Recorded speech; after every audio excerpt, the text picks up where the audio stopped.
রাসূলুল্লাহ সাল্লাল্লাহু আলাইহি সাল্লামের মা বাবা যে ইমানদার ছিলেন, মুসলমান ছিলেন, জান্নাতি ছিলেন, সেই ব্যাপারে অসংখ্য দলিল থেকে আজকে 20টি দলিল আপনাদের কাছে উপস্থাপন করব। কয়টা দলিল? দলিল খুঁজে পায় না। কি খুঁজে পায় না? দলিল খুঁজে পায় না, একটা দলিলও খুঁজে পায় না। আমি অসংখ্য দলিল খুঁজে পেয়েছি, সেখান থেকে আজকে 20টি দলিল উপস্থাপন করব। শুরুতেই আসি পবিত্র কোরআনে কারীম থেকে। আল্লাহ রাব্বুল আলামিন পবিত্র কোরআনে 1 নম্বর দলিল, আল্লাহ পাক পবিত্র কোরআনের সূরা আশ-শূরা 219 নম্বর আয়াতে বলেন, আদম আলাইহিস সালাম থেকে শুরু করে আপনার পূর্বপুরুষ যারা ছিল, যাদের মাধ্যমে একজন বাই একজন আপনি স্থানান্তরিত হয়ে দুনিয়াতে কদম রেখেছেন, আপনার পূর্বে যারা ছিল সবাই সিজদাকারী ছিল, আল্লাহওয়ালা ছিল, আল্লাহকে সিজদাকারী ছিল। যেরকম সুবহানাল্লাহ। 2 নম্বর দলিল, আল্লামা জালালউদ্দিন সুয়ুতী রহমতুল্লাহ আলাইহি আল হাবি লিল ফতওয়া 2য় খণ্ড 254 পৃষ্ঠার মধ্যে তিনি বলেন, ইন্নাহু কানা ইয়ানকুলু নূরাহু মিন সাজিদিন ইলা সাজিদিন।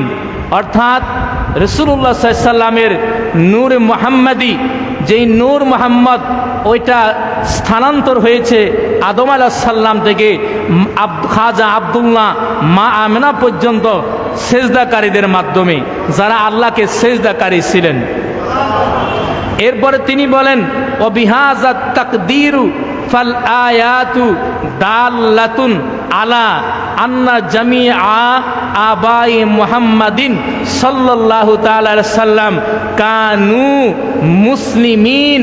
তারপরে ইমাম জালালউদ্দিন সুয়ুতী রহমতুল্লাহ আলাইহি তিনি বলেন, এই আয়াতের উপরে প্রমাণ হয় রাসূলুল্লাহ সাল্লাল্লাহু আলাইহি সাল্লামের পূর্বপুরুষ, পিতৃপুরুষ যারা ছিলেন সবাই মুসলমান ছিলেন। কি ছিলেন? এরপরে 3 নম্বর দলিল, তাফসিরে মানারে 7ম খণ্ড 451 পৃষ্ঠার মধ্যে এসেছে, ইন্না মানাহু ফি আসলাবি তাহিরিনা আইল মুমিনিনা। এর অর্থ হচ্ছে নিশ্চয়ই নবী করিম সাল্লাল্লাহু আলাইহি সাল্লাম এর পূর্বপুরুষ, পিতা দাদা যারা ছিলেন তারা পবিত্র ছিলেন, আইল মুমিনিন তারা সবাই ইমানদার ছিলেন। সুবহানাল্লাহ বলেন না? কি ছিলেন? এরপরে 4 নম্বর দলিল, ইমাম বাগাবী তাফসিরে মাআলিমুত তানজিল 3য় খণ্ড 483 পৃষ্ঠার মধ্যে বলেন, ক্বালা ইকরামাতু ও আতিয়াতু আন ইবনে আব্বাসিন, আন ইবনে আব্বাসিন ফি সাজিদিনা আইল মুসাল্লিনা। ইকরামা, আতিয়া, পৃথিবীর সর্বশ্রেষ্ঠ মুফাসসির আব্দুল্লাহ ইবনে আব্বাস রাদিয়াল্লাহু তাআলা আনহুমা তিনি তাফসির করেছেন এই আয়াতের। অর্থাৎ রাসূলুল্লাহ সাল্লাল্লাহু আলাইহি সাল্লামের পূর্বপুরুষ যারা সবাই ছিলেন সবাই মুসল্লি ছিলেন, নামাজ আদায়কারী ব্যক্তি ছিলেন।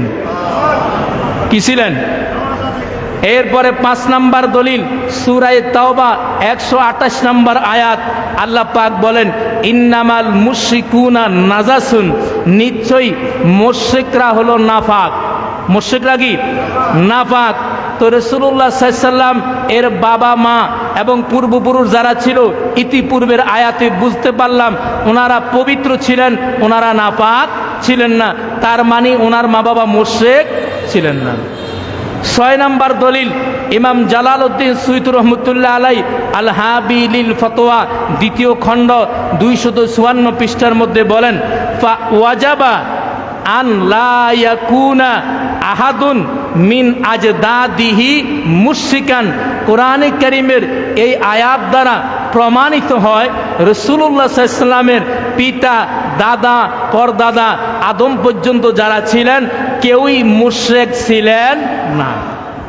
7 নম্বর দলিল, তাফসিরে ইমাম তবারি মুজামুল কবির 13 খণ্ড 329 পৃষ্ঠা, হাদিস নাম্বার 10812। ইমাম বাইহাকি সুনানে কুবরা 7ম খণ্ড 190 পৃষ্ঠা, হাদিস নাম্বার 13851।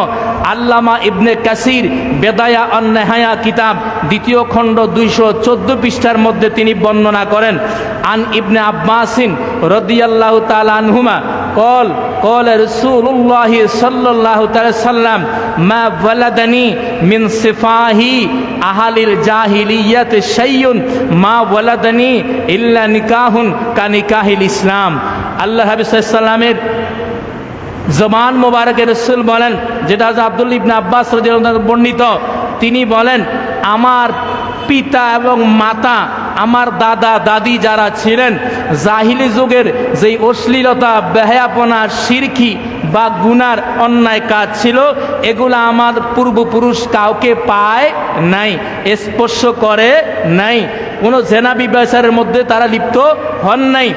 মা ওয়ালাদানি ইল্লা নিকাহুন, আমার মা বাবা দাদা দাদা যারা ছিলেন তারা বিবাহর মাধ্যমে সন্তান জন্ম দিয়েছেন।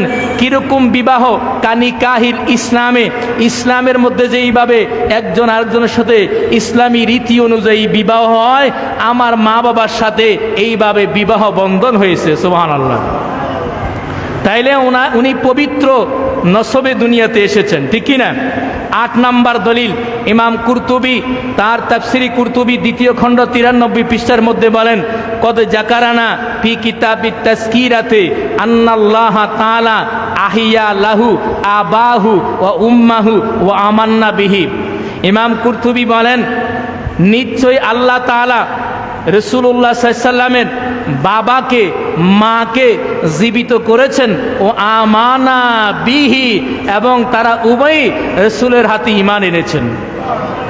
9 নম্বর দলিল, আল্লামা মোল্লা আলী কারি হানাফি রহমতুল্লাহ আলাই শরহে শিফা 1ম খণ্ড 605 পৃষ্ঠার মধ্যে তিনি বলেন, ওয়াল আসাহু ইসলামাহুমা আলা মাত্তাফাকা আলাইহিল আজিল্লাতু মিনাল আইম্মা। ইমাম মোল্লা আলী কারি রহমতুল্লাহ আলাই বলেন, তামাম জগতের সকল মুস্তাহিদ ইমামগণ একমত হয়েছেন যে রাসূলের মা বাবা দুইজনেই ইসলাম গ্রহণ করেছেন। সুবহানাল্লাহ কন্যা। তারপরে 10 নম্বর দলিল, ইমাম জালালউদ্দিন সুয়ুতী রহমতুল্লাহ আলাই আল হাবিলিল ফতোয়া কিতাবের মধ্যে 2য় খণ্ড 246 পৃষ্ঠার মধ্যে বলেন, আল হুকমু ফি আবওয়াইন নবী সাল্লাল্লাহু আলাইহি ওয়াসাল্লাম ইন্নাহুমা নাজিয়ানে ওয়া লাইসা ফিন্নারে সাররাহা বিযালিকা জাম্মুন মিনাল উলামায়ে।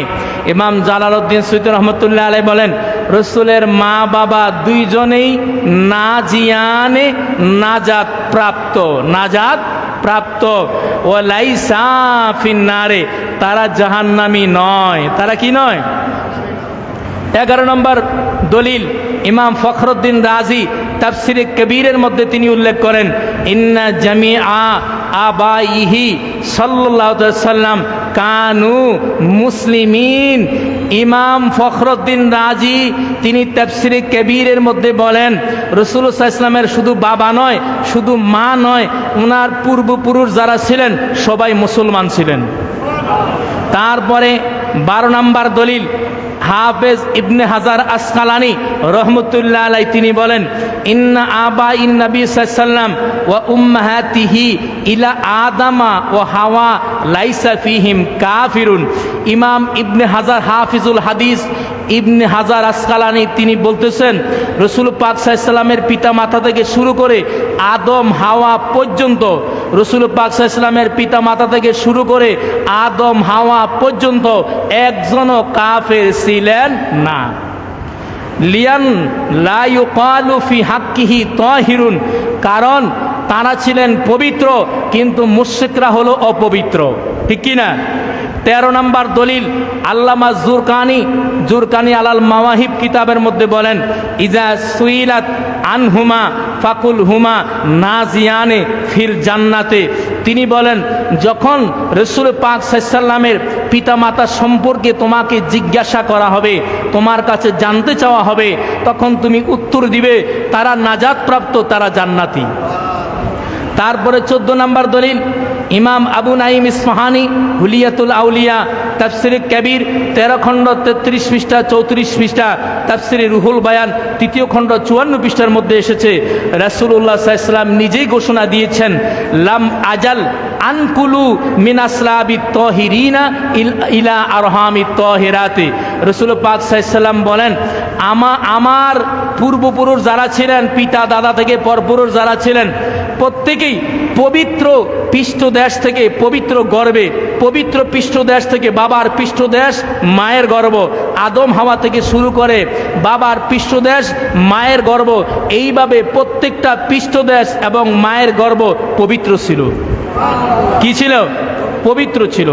তারপরে 15 নাম্বার দলিল ইমাম কুস্তুলানি মাওয়াহিবে লাদুনিয়া প্রথম খণ্ড 317 পৃষ্ঠার মধ্যে বলেন, কদ জাজামা বাদুল উলামাই বিয়ান আবওয়াইহি নাজিয়ানে ওয়ালাইসা ফিন নারে তামাসসুকান বিহাজাল হাদিস ও গায়রিহি। এই কিতাবের মধ্যে বলা হয়েছে যে উলামায়ে কেরাম এই কথার উপরে তাকিদ দিয়েছেন যে রাসূল পাক সাল্লাল্লাহু আলাইহি ওয়াসাল্লামের বাবা মা দুইজনেই নাজাতপ্রাপ্ত, তারা জাহান্নামী নয়। তারপরে 16 নম্বর দলিল আল্লামা ইবনে আবিদিন শামী ফতোয়ায়ে শামী যিনি লিখেছেন, ফতোয়ায়ে শামীর প্রথম খণ্ড 298 পৃষ্ঠার মধ্যে আসছে, তিনি বলেন, আলা তারা আন্না নবিয়ানা সাল্লাল্লাহু কদ আকরামাহুল্লাহু তাআলা বিহায়াতি আবওয়াইহি লাহু হাত্তা আমান্না বিহি। ইমাম ইবনে আবিদিন শামী তিনি ফতোয়ায়ে শামীর মধ্যে বলেন, রাসূল পাক সাল্লাল্লাহু আলাইহি ওয়াসাল্লামকে আল্লাহ পাক সম্মানিত করেছেন। কি করেছেন? কিভাবে? তার পিতামাতাকে আল্লাহ জীবিত করে তার উপরে ঈমান আনার মাধ্যমে আল্লাহ রাসূলকে আল্লাহ সম্মানিত করেছেন। সুবহানাল্লাহ বলেন। 17 নম্বর দলিল ইমাম কুরতুবী কিতাবুত তাজকিরার মধ্যে বলেন, লাইসা ইহইয়াহুমা ওয়া ঈমানুহুমা ইয়ামতানিউ আকলান ওয়ালা শারআন ওয়া যালিকা জিয়াদাতুন ফি কারামাতিহি ওয়া ফাদিলাতিহি।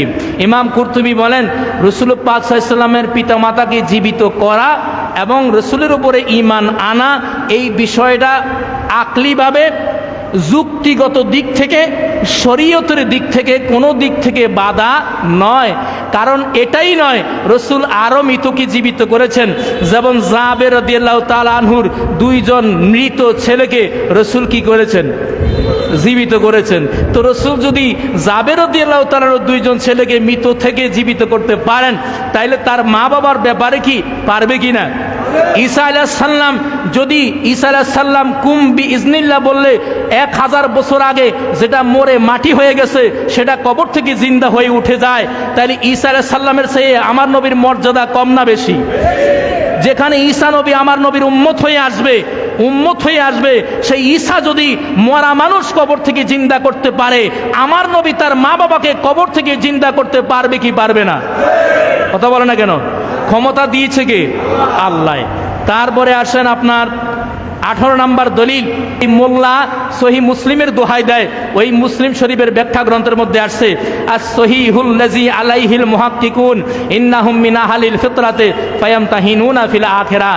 ইমাম নববী বলেন যে রাসূল পাক সাল্লাল্লাহু আলাইহি ওয়াসাল্লামের মা বাবা যেহেতু নবী যেই যুগে আসে নাই, আইয়ামে ফিতরার সময় তারা ইন্তেকাল করেছেন, এ কারণে আল্লাহ পাক কিয়ামতের ময়দানে তাদেরকে একটু পরীক্ষা করবেন, কিন্তু তারা জাহান্নামী নয়। 19 নম্বর দলিল ইমাম কুরতুবী বলেন, ওয়াম্মা আবওয়াইন নবী সাল্লাল্লাহু আলাইহি ওয়াসাল্লাম আল ইমসাকু আনহুমা ওয়া তাসলিমু লিআমরিহিমা ইলাল্লাহ তাআলা। ইমাম কুরতুবী বলেন, রাসূল পাক সাল্লাল্লাহু আলাইহি ওয়াসাল্লামের পিতা মাতার ব্যাপারে সর্বশেষ দ্বারা তারা যেটা মন্তব্য করেন, যদি তুমি কোনো দলিল খুঁজে নাই পাও, তোমার কিতাব পড়ার সেই যোগ্যতা না থাকে। আমি টাইটেল ক্লাসে 3.5 বছর পড়াইছি।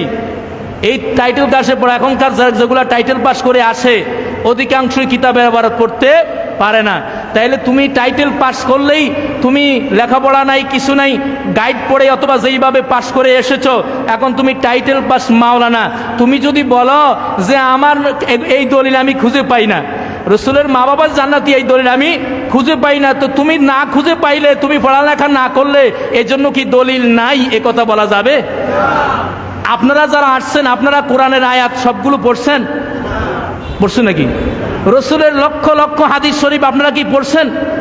এখন আপনি যদি বলেন আল্লাহ পাক কোরআনে বলছে যে কি লা তাকরাবুস সালাতু আনতুম সুকারা, তোমরা নেশাগ্রস্ত হয়ে নামাজের কাছে যাইও না, এই আয়াতে কিন্তু মদকে হারাম করে নাই, বলছে নেশা গেলে যাওয়া যাইব, তার মদ খাওয়া যাইব। তার মানে কি? তা এখন এই আয়াত দ্বারা কি তুমি বলতে পারবা মদ খাওয়া জায়েজ? কেন?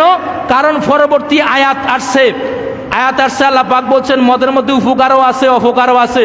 তো ইসমুহুমা আকবার, তবে অপকারটা বেশি। তখন সাহাবাই কেরাম অধিকাংশ এটা ছেড়ে দিয়েছে। তৃতীয় স্টেপে যাইয়া আল্লাহ পাক এটাকে হারাম করে দিয়ে আয়াত নাজিল করছেন। তো তুমি যদি এক আয়াত জানো আর এক আয়াত না জানো, তো ওই আয়াতের উপরে আমল করে বলে আর কোনো আয়াত নাই, এটা কি বলা যাবে? কথা বলেন। তো এগুলো হলো মূর্খতা, জাহালতা এবং নবীর বিদ্বেষের কারণে বলে। কথা বলেন ঠিক কি না? তাহলে ইমাম কুরতুবী বলেন এই বিষয়টা যেহেতু যদি তোমার জানা না থাকে, তখন তুমি এটার মধ্যে এই সকল বিষয়ে কথা বলা থেকে বিরত থাকবে, বিষয়টা আল্লাহর উপরে ছেড়ে দিবে। কার উপরে? 20 নম্বর দলিল হলো ইবনে তাইমিয়া। ওই ইবনে তাইমিয়াও রসুলের মা বাবার ব্যাপারে কোনো মন্তব্য করেন নাই। তিনি মাজমুল ফতোয়ার মধ্যে তিনি বলছেন, ওয়ান নাযাউ ফি আমরি আবওয়াইন নবী সাল্লাল্লাহু আলাইহি ওয়াসাল্লাম লা ইয়াবনি আলাইহি আমালুন ওয়ালা ফায়দা ফিহি ওয়ালা আওলা সুকুতু আনহু। ইবনে তাইমিয়া বলেন রসুল পাক সাল্লাল্লাহু আলাইহি ওয়াসাল্লামের মা বাবার ব্যাপারে কথা বলার সেই যোগ্যতা আমাদের নাই, সুতরাং এই বিষয়ে চুপ থাকাটা উত্তম। চুপ থাকা কি? আরে বেটা, তোমার ওস্তাদের মা বাবার ব্যাপারেও মন্তব্য করা যাবে না, তোমার দাদা দাদি নিজের মা বাবার ব্যাপারেও তো মন্তব্য করা যাবে না।